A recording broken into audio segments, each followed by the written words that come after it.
I used to do the numbers on the episodes? Yeah, we're so far past that. So all I'm going to say is welcome to another episode of the Alphawaves Pod.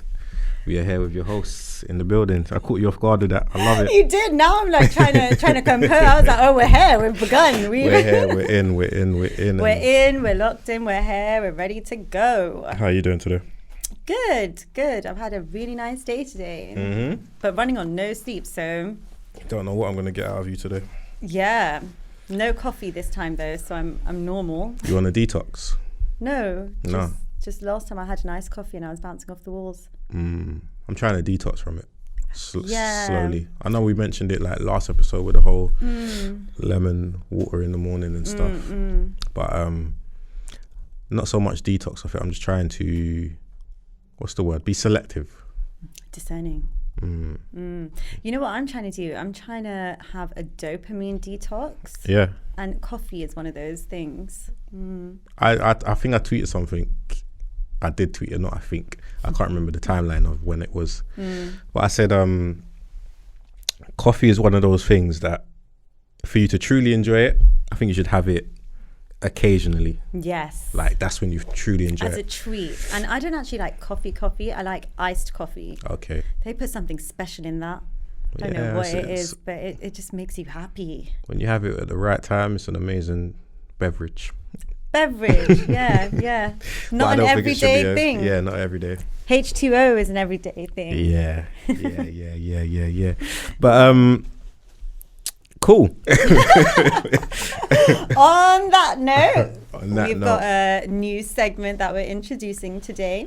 You want to tell us a little bit about it? Yeah, so we are doing a question time. So we've had, some of our listeners ask us questions. So we thought we'd open the space up for that and, provide our words of wisdom. Yeah, so any questions you do have, message us on Instagram or TikTok. Just search at Alphawaves_. Get to following, liking, subscribing as well while you're doing that. Yes, please. You can also ask any questions on our episodes. If you're a Spotify listener, there's a space for you to leave feedback on the episode. So you can do that there as well. So this week, we do have a question from one of our favorite listeners. Yeah, big fave. Let me just pull up the question. Should have had it pre. It's all right. But sometimes you gotta freestyle it. Show business. That's what it is. Right. So this one comes in and it says, should we tell the person we are dating we are in social media as a content creator? They then go on to say, because some people are put off by a person being on social media, telling their business or whatever else. Yeah. Good question, first of all. So should we tell the person we are dating we are in social media as a content creator? What do you think? You know what? With that concern, it depends on what kind of content creator you are. So for me, I've had no problem sharing that I do a podcast because it's very niche in what we do with well-being. So there's not really that risk that they should have. But do you think you need to then add that element of explanation to it? Like you can't just say I'm a podcaster. Backtracking now because now I'm remembering how many anecdotes I've shared. Yeah, but the difference is, you see, like if you say to someone, I'm a podcaster, there's a connotation that they immediately think comes with being a podcaster. They just think gossip, entertainment, a bit chatty. Exactly, and that's not really what we do here. But if you then add to that the what's it called? Not a prefix, but like you tell disclaimer. Disclaimer, that's the word. Of what the podcast is and the type of space it is. Like if you say, I'm a content creator, I do a wellness podcast. Yeah. As opposed to I'm a content creator, I do a podcast. Yeah. It will give a different reaction immediately. That's so true. That is so true. So. But you know what? Like, there's pros and cons because, for instance, with some people, they'll take a real genuine interest and give really good feedback or advice and things like that. So it's nice to connect with the person that you're dating in that way and for them to help you, I guess, and take an interest. And then there's other people who try and catch you out with what you're saying.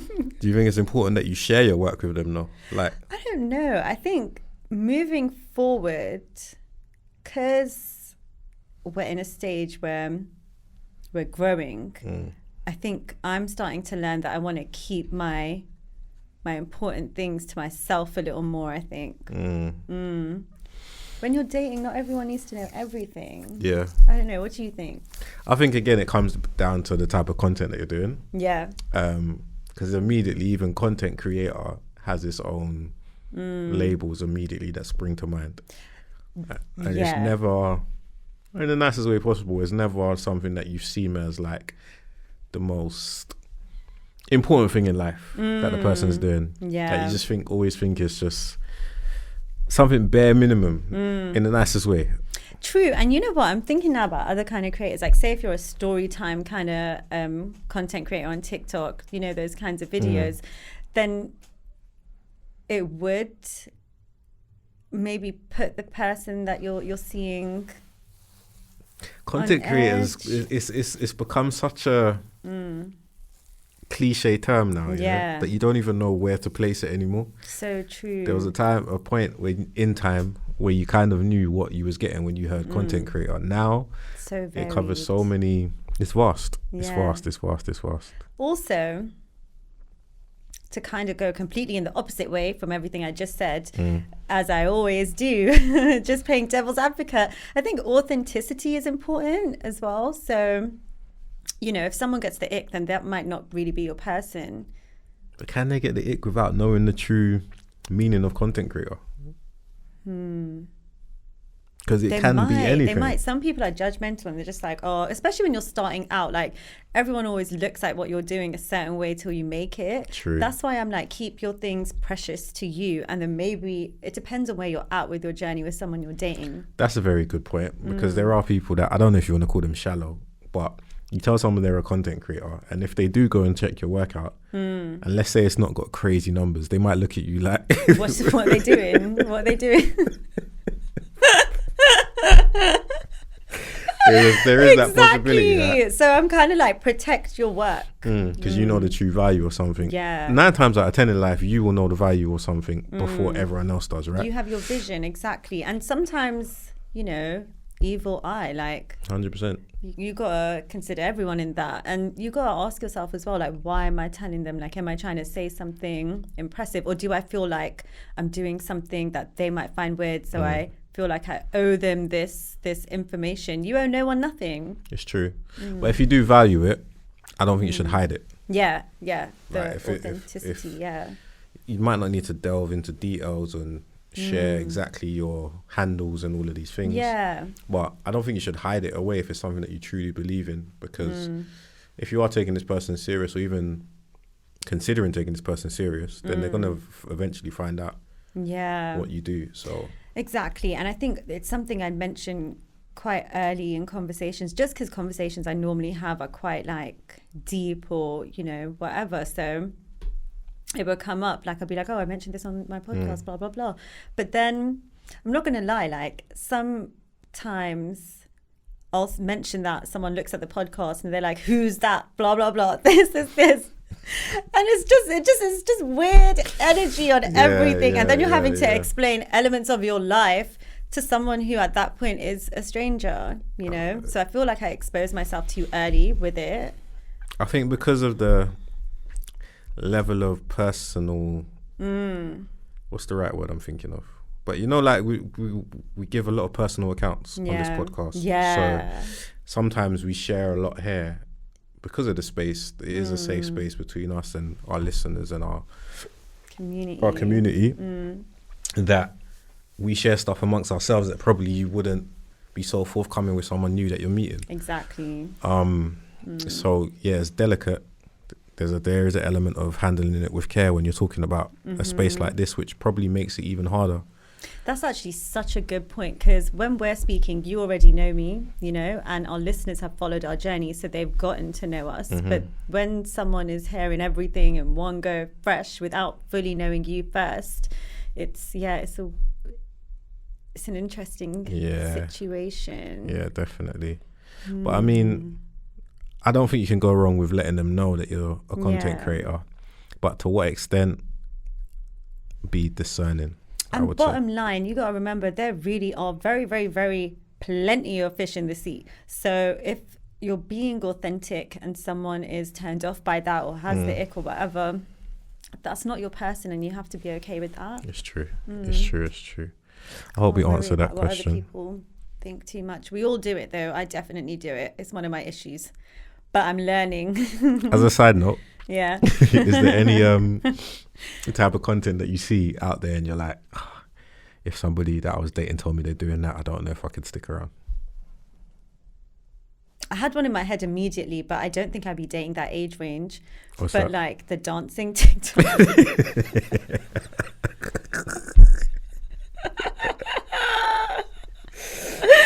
Because you know, do what you're doing, and if you do it well, you know. Yeah. It is a bit crazy. But like, I'm not going to do a couples dance, do you know what I mean? Yeah. Those would be one. And story times as well. Really?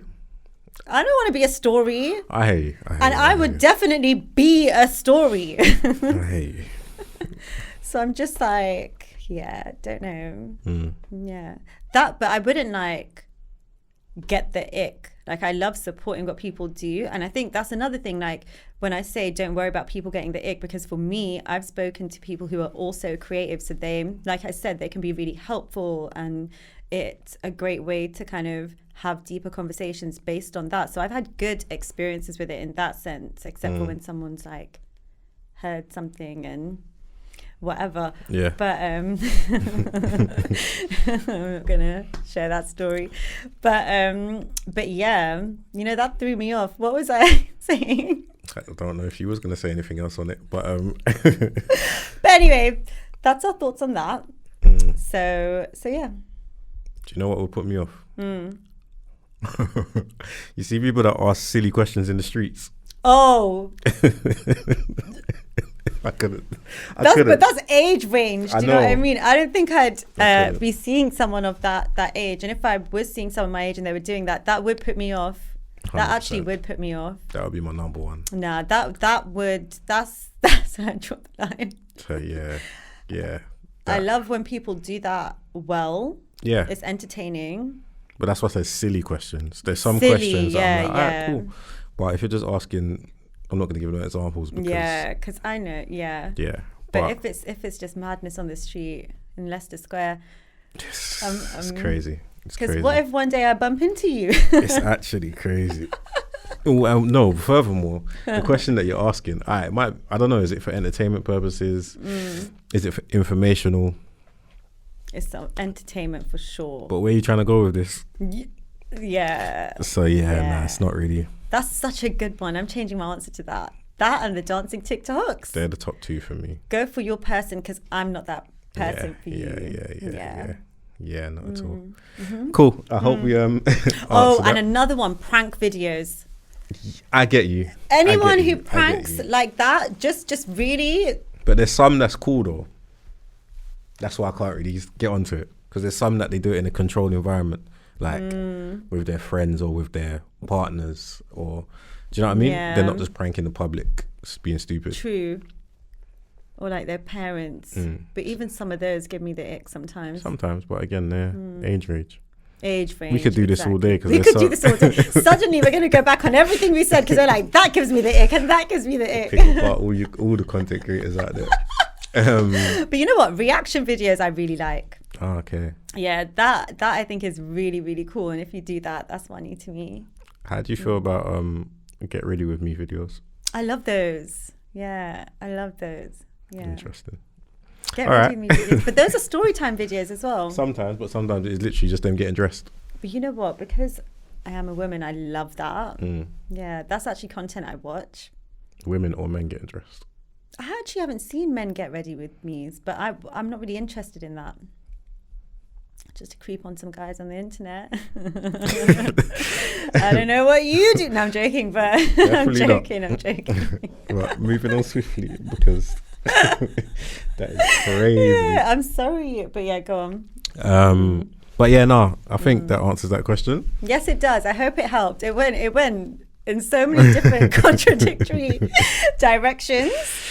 But there's plenty of opinions there to resonate with. Let us know your thoughts on that. And if you have any questions for us, please do. Thank you again for the question. Yeah, it was a good question. Yeah, and if you have any questions, just hop in our comments and just take it from there. Exactly. On to other matters at hand. What are we talking about this week? So, interesting topic this week. Kind of talking about the game of life, you know? Like, are you playing the game or is the game playing you?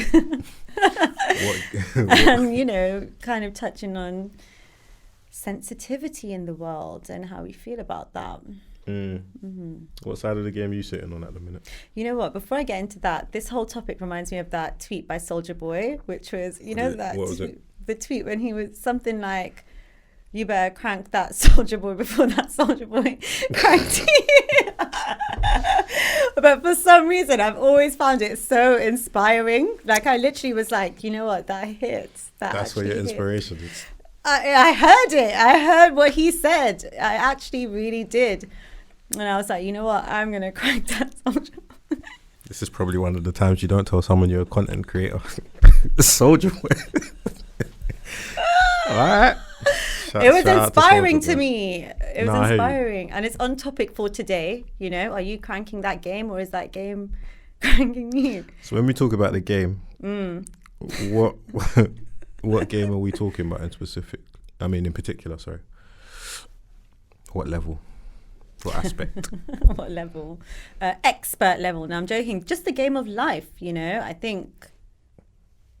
Yeah, the game of life. Like, what does it mean to you? The game of life. That's why I asked, because or playing the game. Like, when you hear that, what does that mean? There's so many elements and layers to it. Yeah, that's what I mean. Outside of like the dating element, there's so much layers to life that I think you discover as you go through life. There's so much elements to it. There's things that you're privy to, that you only become privy to, by being in certain environments. The financial game of life, the business game of life, the family aspect, society. There's so many levels to it. Corporate game. Even like the health game, you know? Yeah, I mean, there's so many layers and you realize that a lot of it is hidden and kept inside certain communities. What do you mean by that? Like, there's information out there that it just doesn't get shared until it's crazy. I think I had this conversation one time and it was about, like, somebody had started a business that was doing successful, right? And they was from, where was they from? I can't remember the city. It wasn't London though, but it was like a tough city though, in Europe somewhere. Tough city in Europe anyway.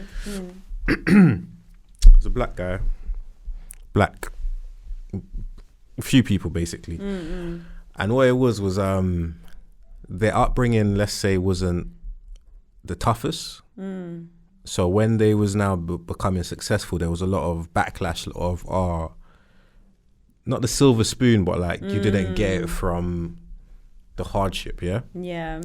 And I found that conversation so interesting because the reason that they was able to achieve what they managed to achieve wasn't like they gathered all their funds themselves. No, they met certain people in business school and realized how they was getting on in life was taking out certain loans and certain things that was available to them that isn't always as available to people from this community.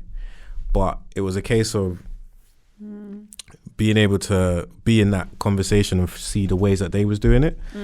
So by getting that information, they was then able to take that on, get the loans, etc., start this business and become a success for it. But the commentary online was, they didn't get it from the mud, let's say. And it was just like, that's so unfortunate that those conversations happen because this is the game. And if you're not privy to certain things, you look at the game from a skewed point of view, but realistically, this is what's going on, and it's about information sharing. And sometimes, like I said, it is hidden in a certain way for certain people to be able to do it more than others, but other times it's just getting yourself in those conversations and seeing what really is going on in life, because there's so many layers to it.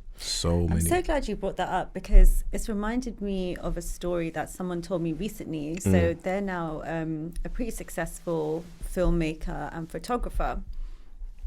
And just I'll do the point first. Like, the point is inspired action. And I feel like it doesn't matter where you stop, but if you put action towards something, and that's playing the game, you know, learning the game, being a player in it, then you will learn what you need to learn. But if you're not putting yourself in those places, then it just won't happen. So for example, this guy, he at 22 years old, he's living in Yorkshire, doesn't really know what he wants to do in his life, but is keen to find the direction that he wants to go in.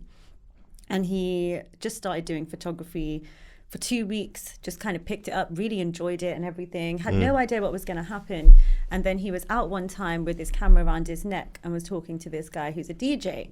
And the guy was like, oh, you do photography? And he was like, yeah. He doesn't do photography. He's 22 years old and picked up a camera for 2 weeks and just really enjoyed it and resonated with it because he watched something that inspired him, and he just found his resonance. And from nothing, he got a photography gig with this DJ. From there, he was recommended to other people, other musicians. Then he moved to London, and every night, every weekend, he'd be out networking. And he said, if I'm going to meet someone or 5 people, I'll walk away with one new person, like one new contact. And he built up a real business so successfully just from going out. Like, and I mean door knocking. He'd walk into shops that looked quirky and suited his demographic. He'd go in there, talk to them and say, you know, you look like a great company. Like, what are you doing with your social media? Just single-handedly really seeking it put out, himself out there. And when you do that, you meet the people who can teach you things. And he never studied it, never went to uni for it, never did a course. It was just practicality, like going out there and learning it and honing his craft and becoming an expert in that. And then from photography, moving into videography. Yeah, I won't. Yeah, I don't know what it was, but yeah, and I found that so inspiring, because that's what playing the game is. And I'll be real, like, I was one of those people who, especially in the corporate world, I was just like, this isn't right, what we have to do, blah blah blah, whatever, this, pointing out all the flaws and that are wrong with it, instead of working out what the game is. And when I did that, it just completely pivoted me in a different direction, you know, to accept the situation for what it is, and to seek information and to connect. Like, it's not easy to put yourself out there and network with people. And you're not going to get it right the first time, but the more you do it, the more it becomes your norm. And each time you learn new things about how to do that. Yeah. I mean, we've touched on it before about different ways of networking as well. Like, desperate networking probably won't work in your favor, but purposeful networking, like be purposeful, intentional, those things will definitely, it's just about learning information. And that's to be honest, the key of life and the game is information. Just learning as much information, soaking as much information you can from wherever you can. That will stand you in good stead. A lot of the time.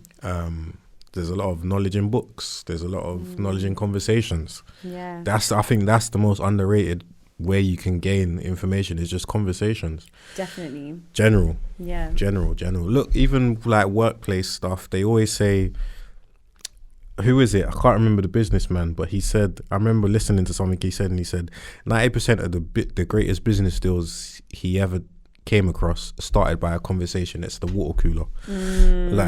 So true. Or in the kitchen making a coffee. True. It's exactly. just general stuff. Like, sometimes it's not even, it's not always got to be as formal. You don't need to start off with work or can I get a coffee with you or whatever. It starts with just small talk, and then you get to know people, and then you find out what they do. And one thing that this guy said as well, which again, like, I just found so inspiring with how he you know that phrase, like, control what you can. He fully did that. And he said he'd watch so many interviews of CEOs, celebrities, people who started from absolutely nothing or started from a little further along, but how they made it. And he spotted patterns within everyone's journey and milestones that they experienced, so he could mirror that or be on a path in his own journey. It was so intelligent to me. No, it is. I always said this thing that, like, I always grew up hearing, don't hate the player, hate the game, right? I didn't really know exactly what that meant. I felt like it meant like somebody cheating the game almost. Yeah. But as you grow up, you realize, no, what they're saying is the game is the game. Like, don't hate somebody for learning what the game is. Yeah. Because I'm just playing the game, right? And what I realized is 9 times out of 10, people will tell you what they need. Yeah. You just got to be attentive enough to listen to what somebody's saying to you. That is a key to playing the game. Literally, that really, really is. Like, there's always going to be a room. Your only job is to make sure you're in the room. And if you're in a room, you'll get a way into the right rooms. But you have to be there. Like, you have to, and it's not just energetically putting it out there and stuff like that and doing all the work in the background. You have to actually go out there and do things out of your comfort zone and treat it like a game, treat it like an adventure, or be scared and do it anyway. But you've got to do it. Like, you have to. You've got to do the work. Yeah. But like I said, as long as you're paying attention, you'll know what you need to know. Yeah. But a lot of the time, people aren't paying attention, whether they're falling into distractions or they've got their own insecurities, or there is a lot to overcome.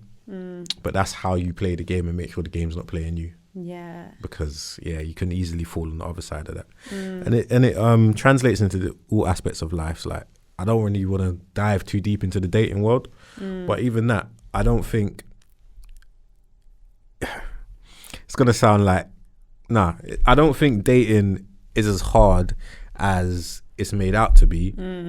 But I just don't think people are listening to, number one, what they need, and what the other person is saying that they need. And if it marries up, then you're in a better position to play the game, the dating game, than not, if that makes sense. Yeah. And know what kind of player you are in the game. Like, are you for example, with attachment styles, like, are you an anxiously attached person? Because you're going to play the game very differently from an avoidantly attached person, and that is absolutely who you should not be with. But unfortunately, those two kinds of people tend to go together, in a very toxic way, and you'll spend ages scrutinizing yourself for why you're behaving a certain way, when really the problem isn't you, it's the type of person you're dating, and what they're activating in you. That's something I've really been learning. For anyone who wants to read this book, it's called Attached by Rachel Heller and Armand Levine, I believe.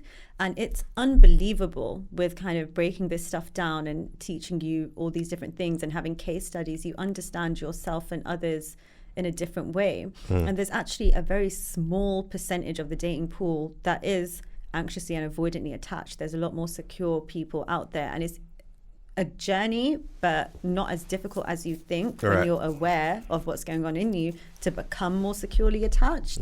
But if you carry on blaming others and blaming yourself and not taking a moment to reflect, and then shaming yourself when you have seen things in you that are problems, I guess, instead of thinking of your problems or your weaknesses or your circumstances as areas of improvement, then the game's always going to play you. Do you think it's easy to recognize when you're being played? As someone who's been played, no. Like, what is the distinction between playing the game and the game playing you? What's the, like, when you don't have knowledge, when you're moving from your insecurity, when you're moving from, I don't want to be rejected, am I about to be rejected? Instead of, like what you said, what do I want?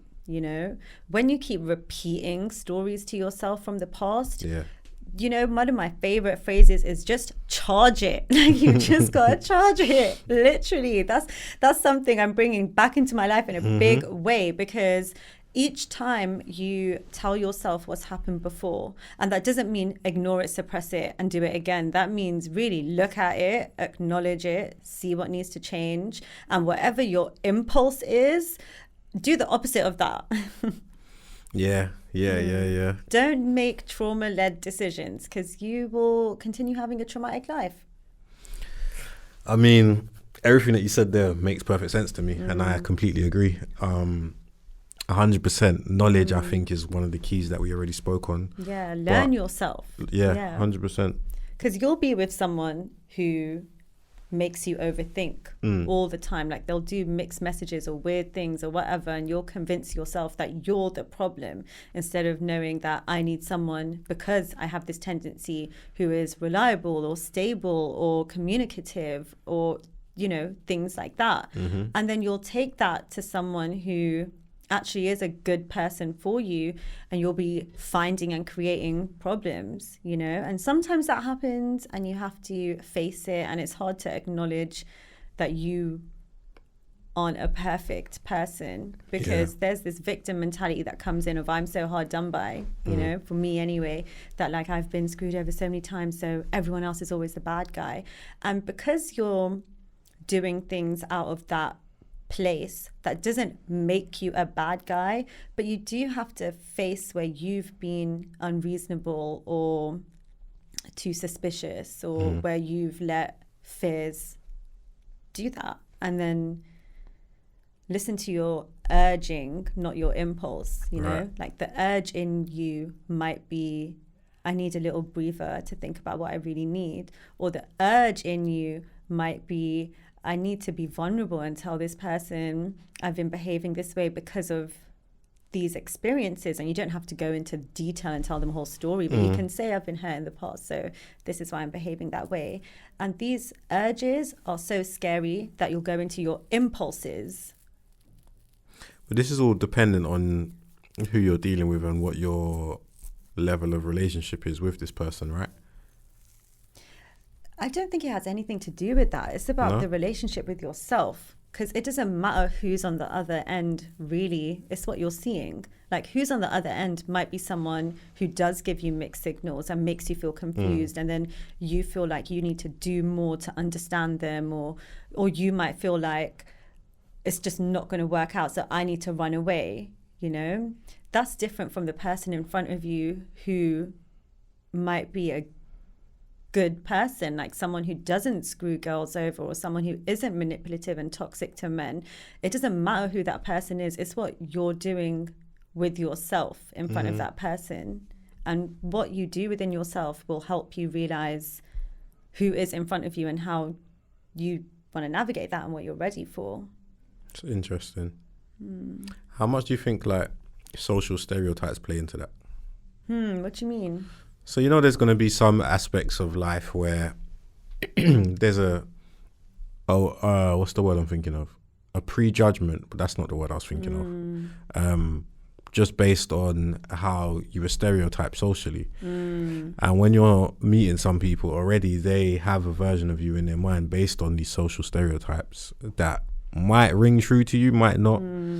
How do you overcome that in the aspect of playing the game?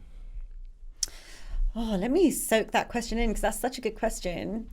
So how do you deal with stereotypes and how someone is approaching you?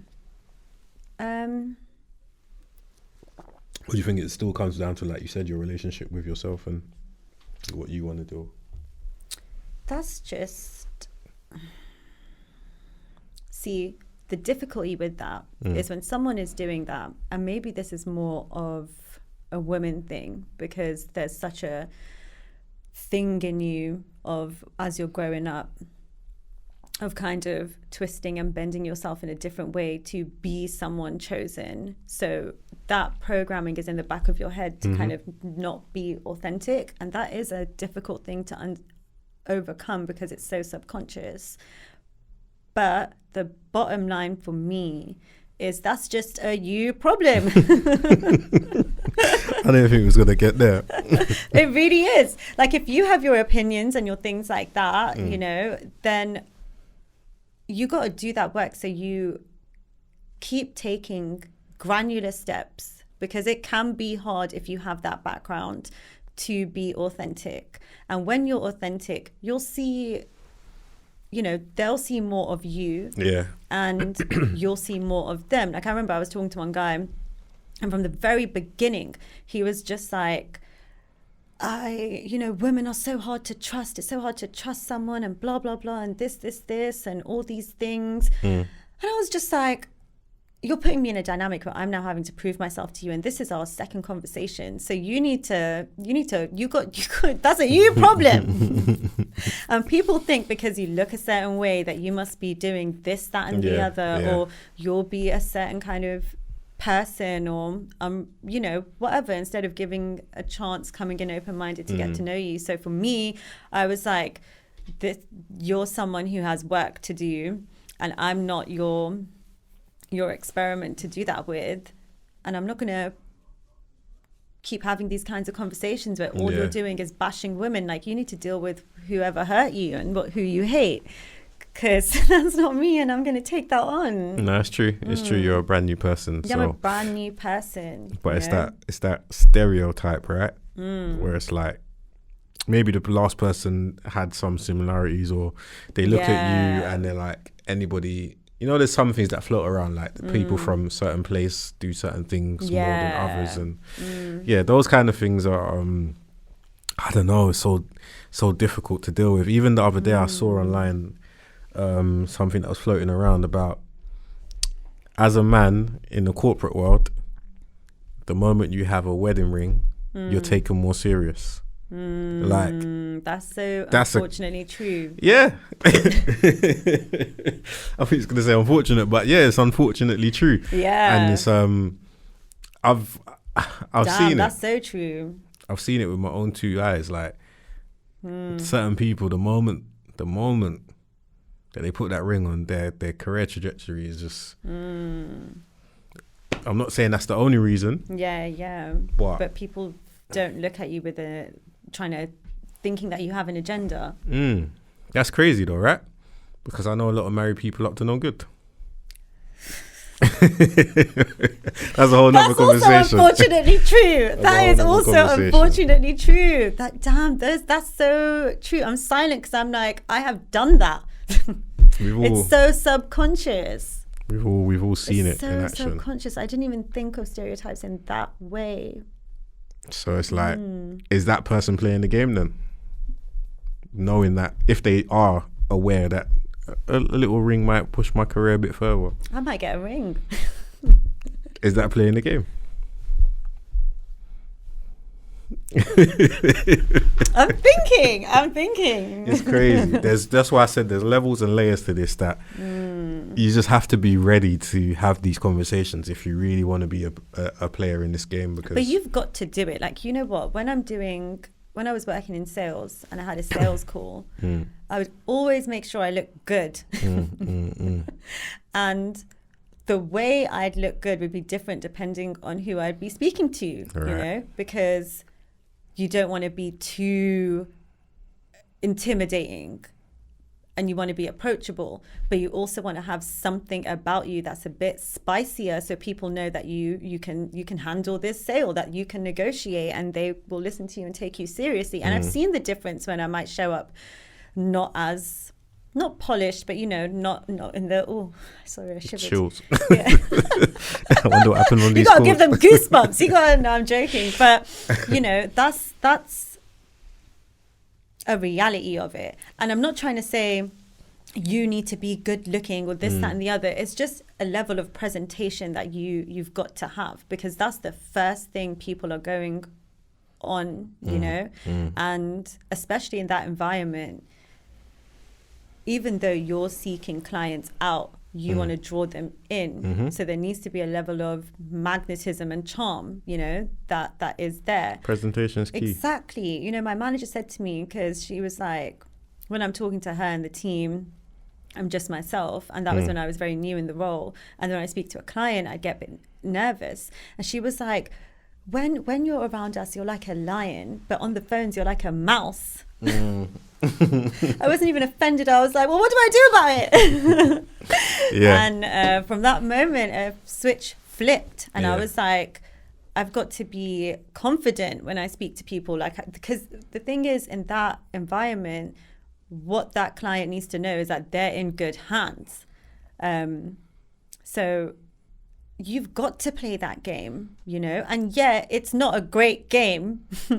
But it's what works. It's the game though. So you have to just accept it, decide if you want to play that game or if you want to be in a different environment. But if you're in that, that's the game you're playing. Right. That's why I say it's environment plays a big part, because even the example I gave of the marriage thing in the corporate world, if you look at the entertainment world, well, now it's kind of, there's certain people that's made it cool, but it's almost better to be presented as available in the entertainment world, because it has more benefits to it than somebody that's closed off, right? Yeah. So it's just knowing the environment and playing the game accordingly. Yeah. Realistically.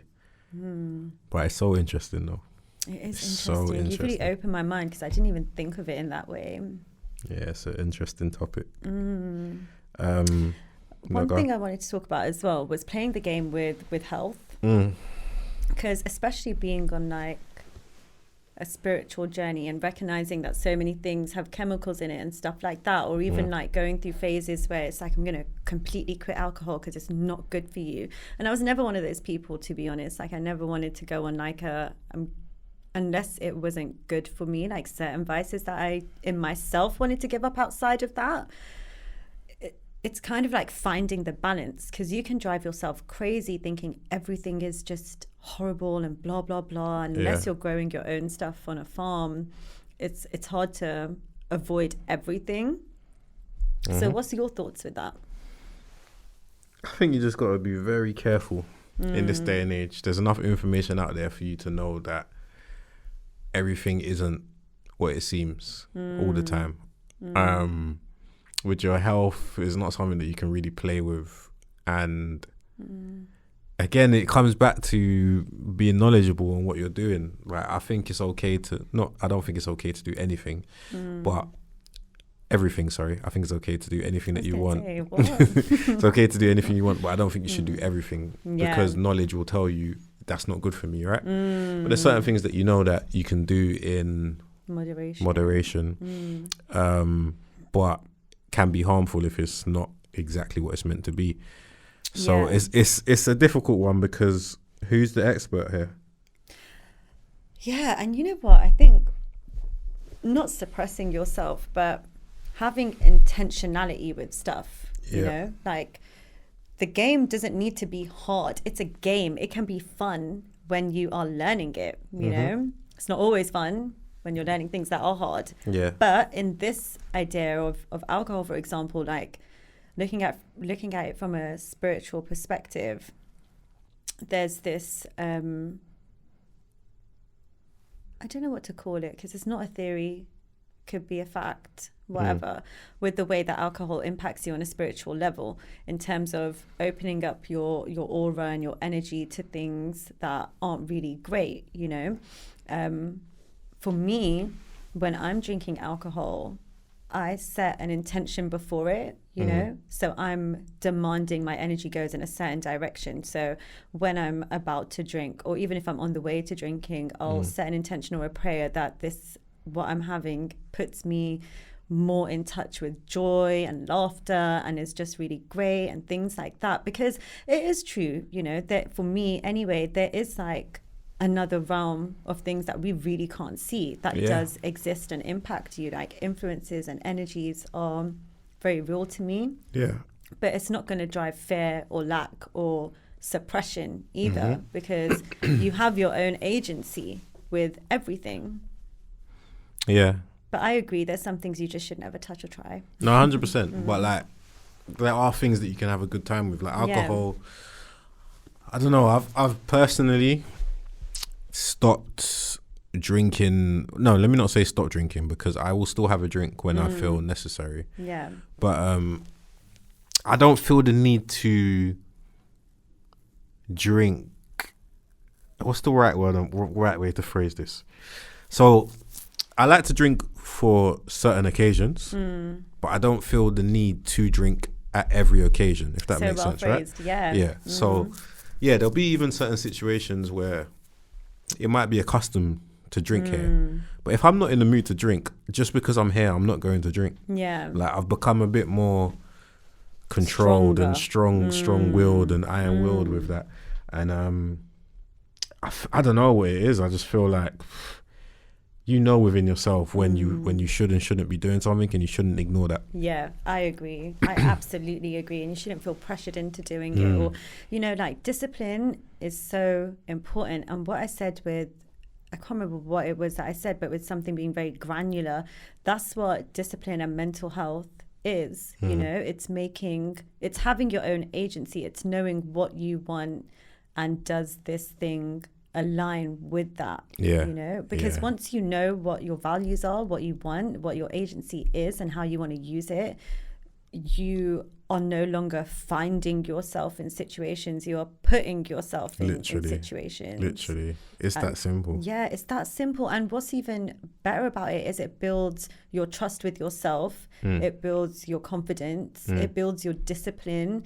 You know, if you have something that you want, or a dream, or like a vision of your life, it's not going to happen by chance or by luck, really, or just because you want it or think about it. It's going to happen by those very small steps that turn into larger steps to get there.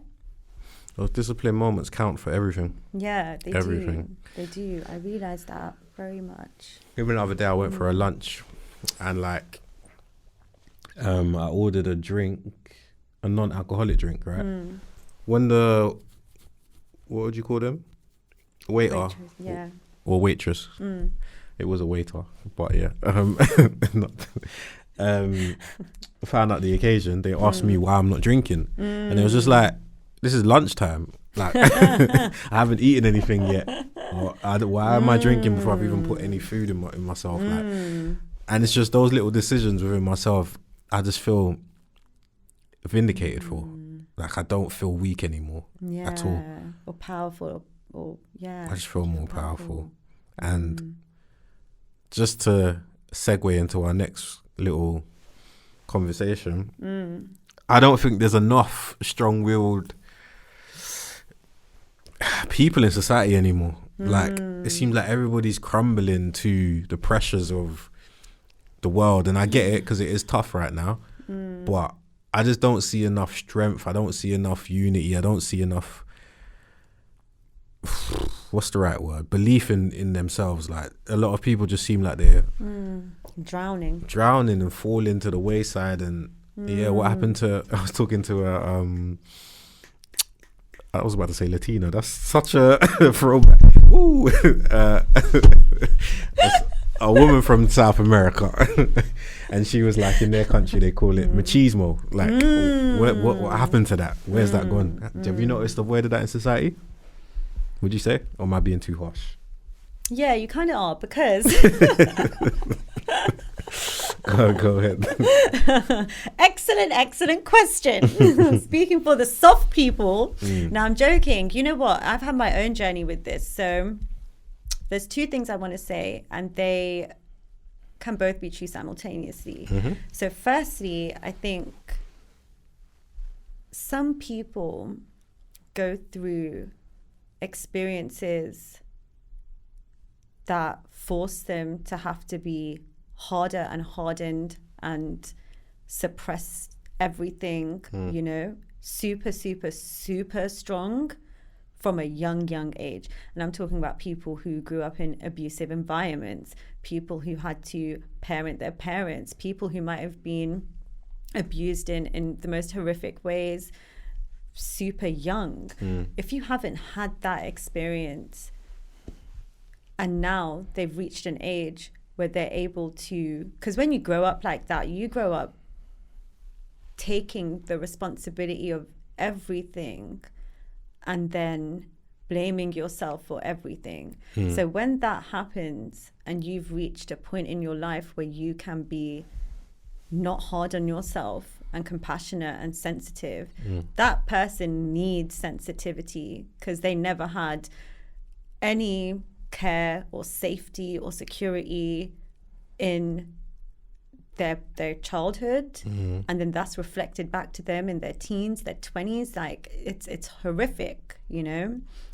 There's a moment in time where that person needs to be so compassionate and sensitive with themselves. Like that is, you know, they're moving from survival mode into thriving mode, and sensitivity is what you need to find acceptance, and acceptance is the vehicle to help you move forward, and you can't do it without that. So if there's some people who are super sensitive right now, then they need that. I hear you. No, go on. On the flip side, you can put yourself in a space where you are holding on to sensitivity longer than you need to. Of course. And you put yourself in a victim mindset, or almost an entitled mindset where everyone needs to be understanding of what you've been through and accommodate you. And that's kind of the step that I was in, you know, with expecting so much from my environment. And like I'm really almost owed that, you know, and kind of blurring the line between support and giving the responsibility for me to feel better by someone else. And so there needs to be, on that journey, that point where you really do pick yourself up. Like self-love is doing the things that you do not want to do. Like you do not want to wake up at 6 a.m. and go for a run. You really don't want to do that. You don't want to meditate when it's easier to smoke something. Like these are things that you know, that's what discipline is. So you can expect everyone to be so whatever to you, but it's very, very, very important to not become oversensitive and overcritical of other people and expect so much, like expect everyone else to accommodate you because you have to do it for yourself. Like you really, really do. There's actually so much more that you can control than you know. If you keep giving your power away, your agency away to other people and environments. That's true. So to counteract my question, would you say that there's a large display of sensitivity in the world that you can see? Yeah, but at the same time, there's also this, I can also see a large amount of the opposite, especially with dating, for example. I can see a large amount of pride and like, you know, stubbornness and don't take this and don't take that and blah, blah, blah. You know? See, do you know what it is? I think one of the biggest problems we've got in society at the minute is the fact that we are able to see so many people's opinions. And that's what is causing society to be structured in a certain way. Whereas before, the opinions that we heard was limited, but again, it was controlled media, which wasn't always great anyway. Yeah. Whereas now, I'm sure we've all got it in life. There's people out there that you'll have a conversation with them and their opinions can be so outlandish to you. But then if you go on their social media, let's say, they're able to draw from a pool of other people that think just like them. And you're like, what did you even search to find someone that fits this narrative that you've been preaching? And it's like, that's what it is. It's a good and a bad thing. And I guess that's with everything, there's pros and cons. So when I say there needs to be more strength, there's empowerment behind it, but I know that there's pros and cons to what I'm saying as well. I don't think it should all be this way.